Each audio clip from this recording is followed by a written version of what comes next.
From South Mumbai to the suburbs, candidates from all parties in the city on one platform facing the electorate as the world's largest democracy prepares to elect a new government. One thing that's clear from meetings like these is that none of the candidates are going to have it easy. Every word they utter on the stage will be scrutinized, every claim they make will be challenged, and every promise they make will be examined. And at the end of the day, it's the voice of the people who matter the most, the voters, that is being heard here.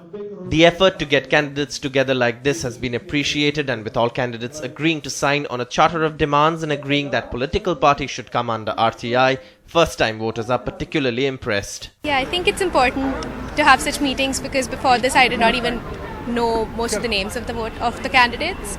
So now I have a general idea of what their visions are. I think it does help because obviously you get to know them. Even as a person, you can at least gauge a bit of how they are as people and also what their objectives are. So if they don't follow it through, then you can actually realize that that's what they promised. There is a proactiveness on the part of even the lowest common denominator in participating in national issues.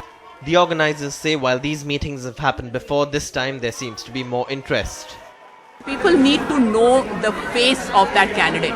If I am going to confront and talk to my candidate, it becomes a face-on, one-on-one question-answer session. That is why Agni generally arranges these meetings.